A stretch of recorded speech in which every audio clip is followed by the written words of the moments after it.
되게 심각하던데. 어디서 사진이 들어와요? 누가 들어오는데?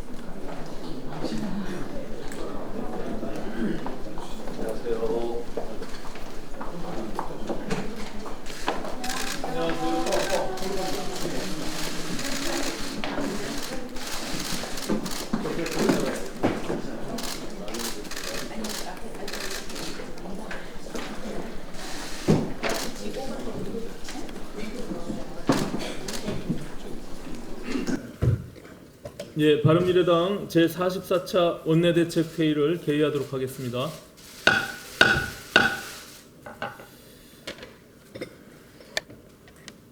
예, 먼저 오늘 새벽 4시경에 헝가리 부다페스트에서 우리 국민 단체 여행객 33명과 또 헝가리 승무원 2명이 탑승한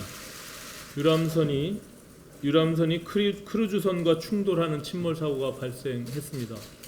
이 과정에서 우리 국민 7명이 구조되었고 또 실종자 19명에 대한 구조 작업이 진행 중이며 사망자가 7명인 것으로 확인되고 있다고 합니다. 이런 사고로 인해서 유명을 달리하신 분들께 조의를 표하고 또 정부는 조속히 이 사고 수습을 위해서 최선과 만전을 기해 주시기를 당부드립니다. 이후에 진행되는 부분들을 저희도 보면서 당 차원에서 대응을 하도록 그렇게 하겠습니다. 어제 문재인 대통령이 외교부 기밀 유출 사건과 관련해서 제1야당을 향해 작심 발언을 쏟아냈습니다. 문재인 대통령은 외교 기밀이 유출되고 이를 정쟁의 소재로 이용하는 불미스러운 일이 일어났다. 그러면서 당리당략을 국익과 국가안보에 앞세우는 정치가 아니라 상식에 기초하는 정치여야 한다고 자유한국당의 유감을 표명했습니다. 말이야 정말 바른 말입니다. 국가안보에 직결되는 한미 정상 간 통화 내역을 현직 외교관이 밖으로 유출하고 정치권이 이를 악용하는 것은 국익을 심각하게 해치는 결코 용납돼서는 안 될 일입니다. 그래서 바른미래당은 사건 초기부터 엄정한 소사와 관련자 전원에 대해 응분의 책임을 물어줄 것을 주문해 왔습니다. 하지만 어제 문재인 대통령의 발언은 순서가 잘못됐습니다. 문 대통령 말대로 변명의 여지가 없이 있어서는 안 될 일이 벌어졌고 그래서 대통령이 대국민 사과까지 하는 지경에 이르렀다면 일개 참사관 하나 징계하고 야당 탓을 하며 유야무야 넘어갈 일이 아닌 것입니다. 사태가 이 지경이 되도록 기밀 유지와 보안 관리를 엉망진창으로 한 강경화 외교부 장관과 조윤재 주미대사에게 일벌백계 차원에서 관리감독의 책임을 반드시 물어야 합니다. 그런 연유에 야당의 책임도 따지는 것이 합당한 태도일 것입니다. 문재인 대통령은 어제 마치 남의 일을 대하듯이 공직 자세를 새롭게 일신하는 계기로 삼아주기 바란다고 어디서 많이 본 듯한 유체일탈 화법으로 각 부처 공무원들에게 주문을 했습니다. 그러나 가장 먼저 자세를 일신해야 하는 사람은 다름 아닌 문재인 대통령 본인이라는 것을 아시기 바랍니다. 문 대통령은 이 사태를 더 이상 안이한 자세로 보지 말고 강경화 외교부 장관과 조윤재 주미대사를 즉각 문책하기 바랍니다. 그렇지 않아도 경제가 어려운 가운데 미중 무역 분쟁으로 대외 여건마저 악화일보 직전에 있습니다. 생활물가 인상과 가처분 소득 감소로 국내 소비자의 소비 심리까지 얼어붙고 있어서 하반기 경제 전망이 갈수록 나빠지고 있습니다. 이런 와중에 민주노총은 총파업 운운하며 불법 폭력으로 기업 활동을 방해하고 문재인 정부는 그런 민주노총을 수수방관하고 있어서 국민들의 불안이 가중되고 있습니다. 어제 하태경 의원님께서 지적한 바가 있지만 현대중공업의 대우해양조선 인수를 위한 법인 분할과 관련해서 연일 불법 시위로 폭력을 휘두르던 민주노총 소속 조합원들이 아예 주주총회를 무산시키겠다며 주총장을 불법 점거하고 나섰습니다. 현대중공업 사측에서는 인수합병 과정에서 법인이 분할돼도 고용 안정과 단협 승계를 보장한다고 약속하는데도 노조는 앞으로 선박수주가 안 되면 구조조정을 하려 할 것이다 라는 말도 안 되는 이유로 반대를 위한 반대를 하고 있는 것입니다. 조선업이 지난 몇 년간 극도의 불황을 겪다가 이제 그것을 극복해 보자고 인수합병을 시도하는데 선박수주가 잘 되도록 함께 노력을 하는 게 옳은 일이지, 수주가 잘 되든 안 되든 철밥통만큼은 보장하려고 억지를 부리며 폭력까지 행사하는 것이 말이 되는 것입니까? 이처럼 노조의 억지와 폭력은 이미 도를 넘어섰습니다. 그런데도 경찰 수뇌부가 정권의 눈치를 살피면서 미온적인 대응으로 일관하면서 공권력의 권위를 스스로 무너뜨리고 있는 것은 큰 문제가 아닐 수 없습니다.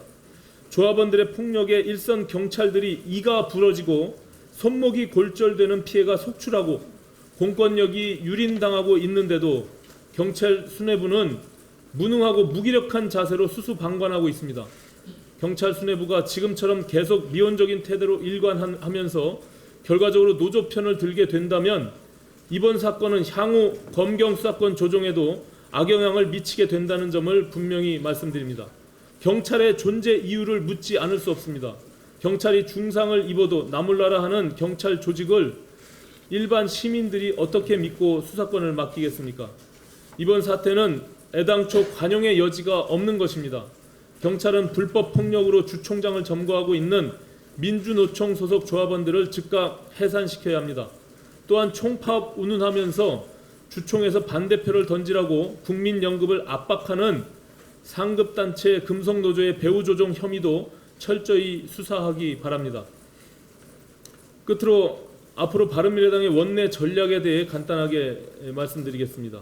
문재인 정부의 경제정책은 대실패가 확인됐습니다. 그런데도 경제가 잘 되고 있다고 딴소리만 하고 있는 문재인 대통령의 태도를 보면 현 정부 임기 내에 경제가 나아질 가능성은 희박합니다. 얼마 전 우리 모두를 안타깝게 했던 의정부 일가족 자살 사건은 앞으로 펼쳐질 상황들에 대한 예고편입니다. 그런데 이 와중에 제1야당은 국회를 내팽개치고 밖으로 돌면서 자신들도 민망했는지 장외투쟁 대신 경제투쟁을 벌여서 경제를 살리겠다는 코미디 같은 소리를 하고 있습니다. 노조도 아니고 투쟁을 하면서 경제를 어떻게 살린다는 것입니까? 경제는 경제 입법과 합리적인 재정 대책으로 살리는 것입니다. 정부 여당이 제1야당의 정치 공방으로 날을 세우는 동안 바른미래당은 유능한 경제정당, 합리적인 대안정당으로서 경제 문제에 집중하도록 하겠습니다. 3당 가운데 우리 당의 경제 전문가가 가장 많습니다. 장관으로 그리고 청와대에서 국정 운영에 참여해 본 분들도 계시고 실물 경제를 다뤄본 분들도 계십니다. 앞으로 원내 지도부가 중심이 되어 당내 자원을 총동원해서 경제를 살리는 당으로서 바른미래당의 존재 가치를 증명해내고 총선 전망을 창출해 내겠습니다. 지켜봐 주시기 바랍니다. 감사합니다. 정책위 의장 최일배입니다. 스위스 국제경영개발원 IMD 보고서에 따르면 한국의 올해 국가 경쟁력 순위가 63개국 중 28위에 그쳤습니다. 아시아 국가 중에서는 말레이시아와 태국도 우리보다 앞섰습니다. IMD가 분석한 우리나라 국가 경쟁력의 하락 원인은 경제 성장률, 수출 투자 등 주요 경제 지표가 부진하고 노동시장 개방, 규제 개혁 등에서 낙제를 받았기 때문입니다. 특히 무리한 재정 투입으로 정부 부채가 증가하고 기업 관련 규제가 늘었다는 것 또한 주된 원인으로 확인되었습니다. IMD 보고서의 요지는 문재인 정부의 경제정책 실패가 국가 경쟁력을 하락시켰다는 것이고 경쟁력 강화를 위해서는 개혁이 필요하다는 것입니다. 이는 지난 3년간 바른미래당이 정부에 지속적으로 요구해온 한국 경제 구조개혁 과제인 재벌개혁, 노동개혁, 규제개혁, 공공개혁이 필요하다는 주장과 일맥상통합니다. 문재인 정부는 IMD 보고서를 꼼꼼히 읽어 경제 실패가 아니라 성공으로 가고 있다는 잘못된 상황 인식을 버리고 지난 2년간 정부가 추진해온 경제 정책에 대한 전반적이고 객관적인 점검을 통해서 한국 경제 구조 개혁을 통한 국가 경쟁력 제고 방안을 마련해 주시길 바랍니다. 어제 검찰 과거사위 관련돼 말씀을 드리겠습니다. 법무부 산하 검찰 과거사위원회가 김학의 사건과 관련하여 윤중천 씨와 전직 검찰 고위 간부들과의 유착 의혹을 수사할 것을 검찰에 촉구하며 최종 심의 결과를 발표했습니다. 과거사위의 조사 결과는 매우 참담합니다. 정의와 인권의 수호자인 검찰은 온데간데 없고 오직 검찰 조직을 위한 검찰 이익 수호자였다는 것이 드러났습니다. 이는 우리가 검찰 개혁을 왜 해야만 하는지 그 당위성을 다시 한번 확인시켜 준 것입니다. 국회는 조속히 검경 수사권 조정과 공수처 설치를 위한 논의를 시작해야 합니다. 그리고 김학의 전 차관 사건에 대한 검찰의 부실 수사가 드러났습니다. 김학의 수사단은 이제라도 성역 없는 조사를 통해 바로 잡아야 할 것입니다. 특히 김학의 전 법무부 차관의 사건 무마를 위한 당시 청와대 외압 의혹 여부, 그리고 법무부 검찰 사건 은폐 외혹 의혹 등의 부실 수사와 무혐의 처분 등에 대한 사건에 대하여 철저하고 성역 없는 수사를 통해 그 실체적 진실을 밝혀야 할 것입니다. 그렇지 않다면 이는 검찰을 향한 칼날이 될 것이라는 점 명심하시기 바랍니다. 마무리로 하나 더 말씀드리겠습니다. 오늘로 20대 국회 임기가 딱 1년 남았습니다. 경제는 점점 어려워지고 국회에 쌓인 민생 법안 또한 많습니다. 그런데 국회는 패스트트랙 정국과 한미 정상 통화 내용 유출 사태 등으로 공전 사태입니다. 해야 할 일은 많은데 거대 기득권 양당의 기싸움으로 국회가 제대로 일을 못하고 있습니다. 두 당의 고래 싸움에 국민들의 새우등이 터질 지경입니다. 더불어민주당과 자유한국당 동료 의원 여러분들, 이제 정쟁 그만두시고 국회로 돌아와 우리의 할 일을 같이 했으면 합니다. 저도 남은 1년의 임기 동안 지금껏 해왔던 것처럼 국민만 바라보고 최선을 다해 일하겠습니다. 이상입니다. 정보위원장, 예.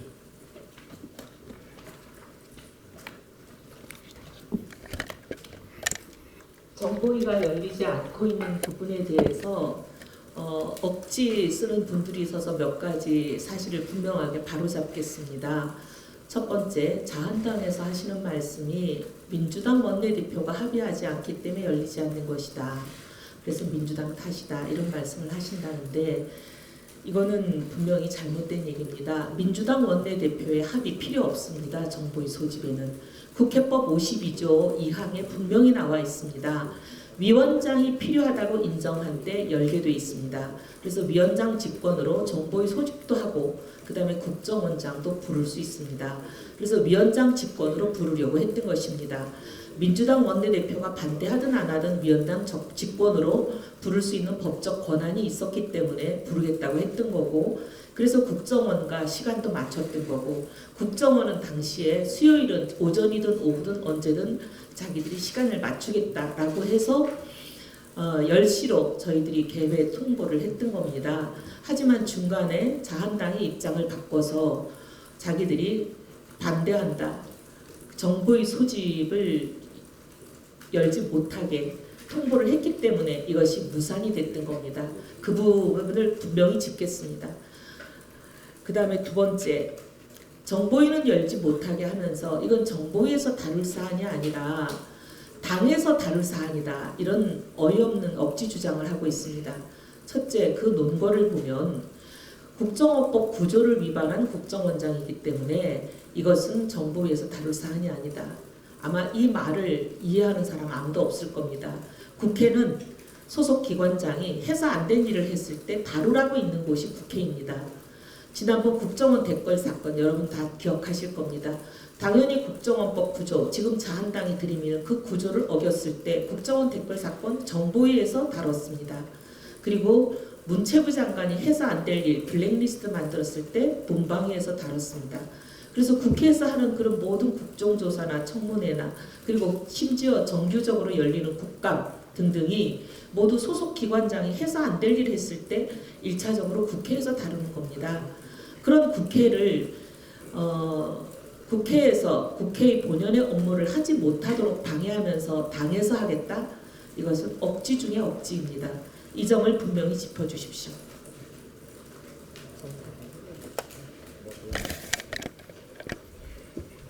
지난 28일 단행된 청와대 인사에 대해서 한 말씀 드리겠습니다.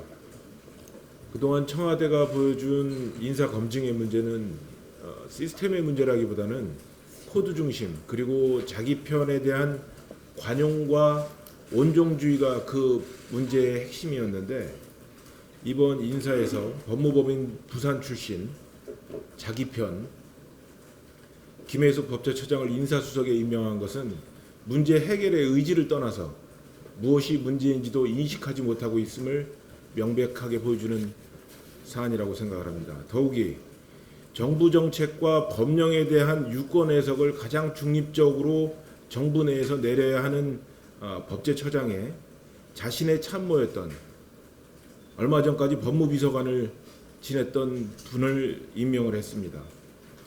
인사수석과 법제처장의 맡은 바 역할에 따라서 의식적으로 반론을 제기하는 소위 악마의 대변인 역할을 할 수 있는 인사를 고를 수는 없었던 것인지, 그런 인사는 임명할 수 없었던 것인지 되묻지 않을 수가 없습니다.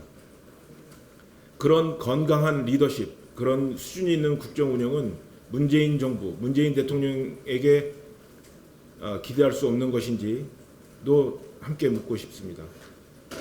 정권 출범 이후 내내 해오던 대로 정권의 코드와 내부 논리에 순응하는 이런 식의 인사로는 정권 출범부터 끊임없이 제기되어 왔던 인사의 본질적인 문제를 해결할 수는 없을 것입니다. 아직도 돌이킬 수 있는 시간과 기회가 많이 남아 있습니다. 정권의 미래를 위한 인사가 아니라 나라의 미래를 염두에 두는 그러한 인사, 또 다른 문제를 야기하는 인사가 아니라 문제를 해결하는 인사, 그런 인사를 해야 될 것으로 생각합니다. 대통령과 이 정부의 깊이 있는 자기 성찰과 반성을 기다려 보겠습니다. 이상입니다.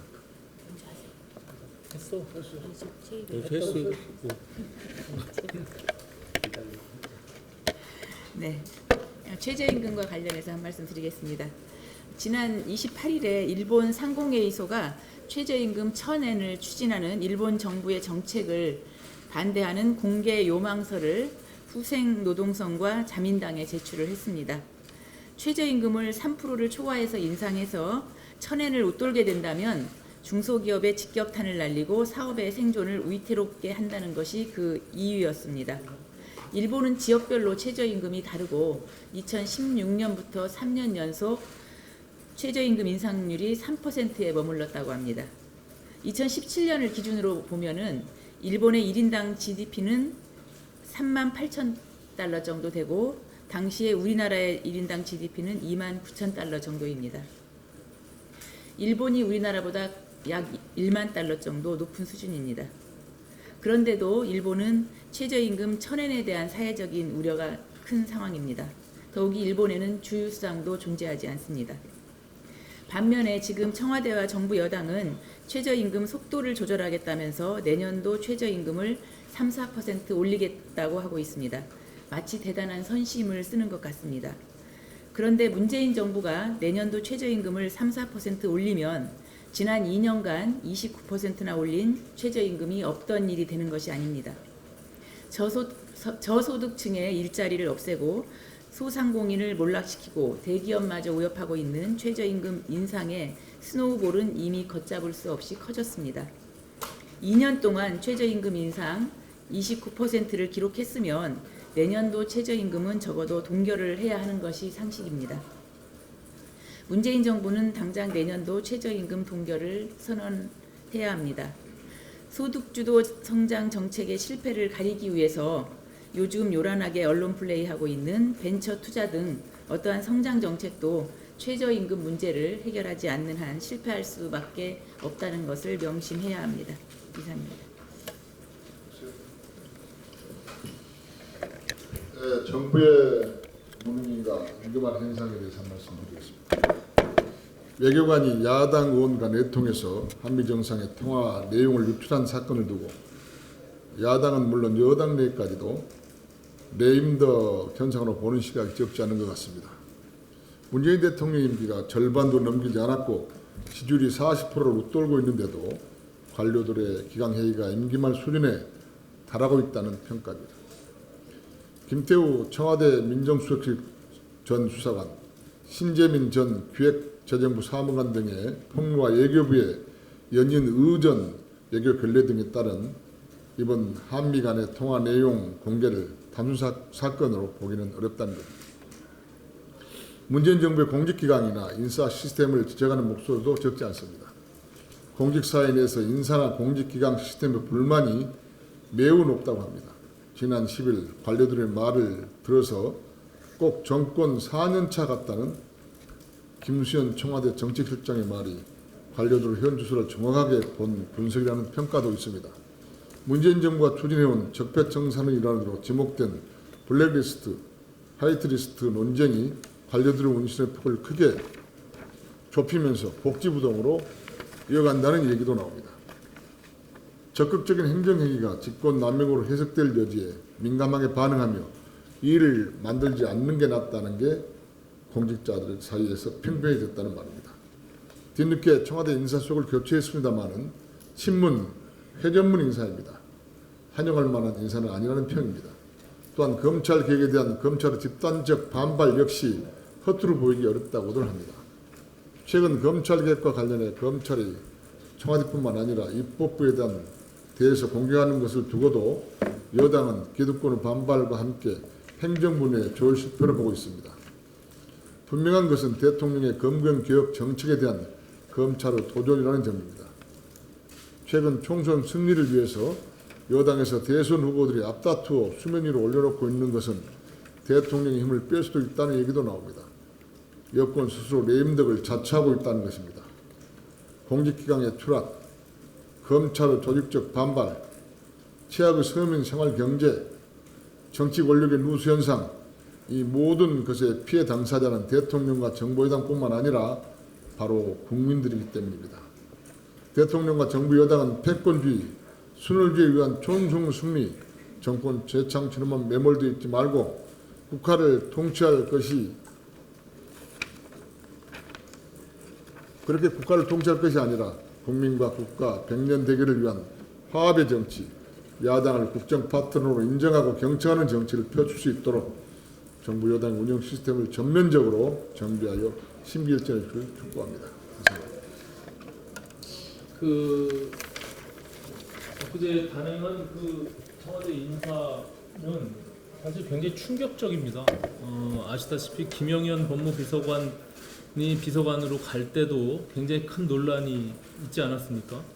현직 판사가 이틀 만에 옷 벗고 청와대 법무비서관으로 간 굉장히 이례적인 일이 있어서 정치권에서 그 부분에 대한 강한 문제 제기가 있었고, 또 김혜숙 법제처장도 법무법인 부산에서 문재인 대통령과 함께 오랜 인연을 맺고 왔던 그 공정성을 가져야 되는 법제처장의 자리로 옮겨간, 그리고 저도 법사위원으로서 같이 경험을 했지만 그 역량과 자질이 다소 의심스러운 부분들이 끊임없이 상임위에서 논란이 있었습니다. 그런 분을 인사수석으로, 또 김영현 법무비서관을 법제처장으로, 또 김영현 법무비서관의 빈자리를 또 다른 현직 부장판사 3개월 만에 자리로 옮겨가는 이런 인사를 어떻게 상상하고 만들었는지가 정말 이해할 수가 없습니다.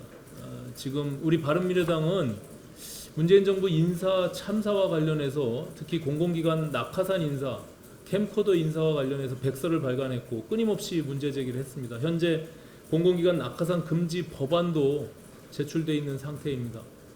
국회가 정상화되면 이 부분에 대해서도 조속히 법안이 통과될 수 있도록 온 힘을 기울이도록 그렇게 하겠습니다. 더 이상 발언하실 의원님들 안 계시면 비공개로 회의를 계속 진행하도록 하겠습니다.